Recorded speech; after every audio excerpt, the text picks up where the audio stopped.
সয়াবিনের একঘেয়েমি রান্না খেতে খেতে যদি তোমরা বোর হয়ে যাও, তাহলে এই রেসিপিটা ট্রাই করে দেখতেই পারো। আশা করছি তোমাদের ভালো লাগবে। আমি এখানে আলুর ব্যবহার করেছি, তোমরা চাইলে নাও করতে পারো।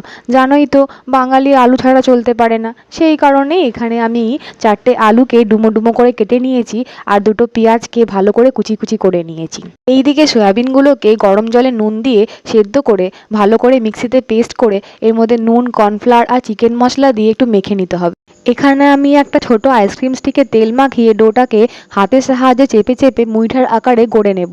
তোমরা এখানে চাইলে স্টিকের ব্যবহার না করেও শুধুমাত্র হাত দিয়েও চেপে চেপে এই প্রসেসটা করতে পারো। তেল গরম করে মুইঠাগুলো লাল লাল করে ভেজে তুলে নিয়ে কাঠিগুলো বার করে নেব, কেননা কাবাব মে হাড্ডি ভালো লাগে না। একটু মজা করলাম। এবারে মুইঠাগুলো দুভাগ করে কেটে রেখে দেব। এদিকে আলুগুলো ভেজে নিয়ে একই তেলে পেঁয়াজ কুচি, নুন, চিনি দিয়ে ভালো করে ভেজে টমেটো কুচি, আদা রসুন বাটা, হলুদ, সমস্ত গুঁড়ো মশলা, লঙ্কার গুঁড়ো দিয়ে কষিয়ে এতে ভেজে রাখা আলুগুলো দিয়ে কিছুক্ষণ কষিয়ে নেব। এরপর ভেজে রাখা মুইঠাগুলো দিয়ে কষিয়ে গরম জল দিয়ে ফুটিয়ে কসুরি মেথি আর গরম মশলা দিয়ে গরম গরম পরিবেশন করো। ভিডিওটি ভালো লাগলে সাবস্ক্রাইব করে চ্যানেলটির পাশে থেকো।